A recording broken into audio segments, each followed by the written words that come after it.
There's different types of premature ejaculation and erectile dysfunction, right? And that's even if it is actual premature ejaculation. Like, is it psychological, right? Is it due to anxiety?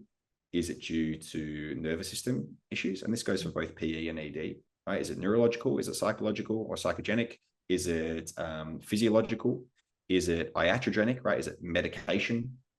Is a result of medication? Is it vasculogenic? Is it a result of blood flow issues? So that's like one thing to take into consideration when people that are listening to this go, oh, I'll try this thing for my, I'm coming too quickly. I'll try this thing to help with me not coming so quickly.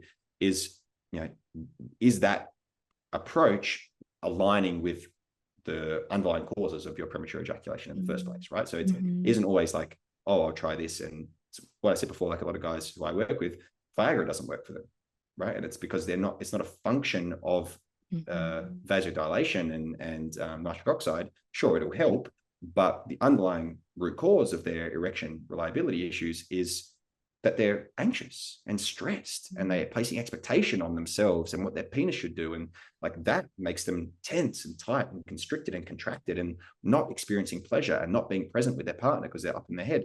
And that's what's resulting in their inability to go into their parasympathetic nervous system and relax and focus on the sensations of pleasure, which lead to engorgement, which lead to erection, which lead to penetration and all the other things that they want to do. So, so my selection bias with the guys that I work with, because I'm not a medical practitioner, is I get a lot of guys who have psychogenic issues, right? So what that means is like it's a function of their performance anxiety, and that performance anxiety is manifesting as erection or ejaculation issues, right? They're kind of two sides of the same coin, premature ejaculation and erectile dysfunction. And that coin is anxiety, is performance anxiety. And so something that helps a lot is changing their narratives around sex, right? And the narratives around their own body. And part of that is having to do a bit of education for their partners as well. So rather than putting this pressure on to get an erection immediately and having to like have sex last a particular duration, like one of the things that I often say to the guys who come and see me for like early ejaculation issues is, a lot of them just want the tools to last longer. And I'll say to them, okay, I can do that with you. I can give you the breathing exercises, the squeezing exercises, the energy circulation practices, and all of that.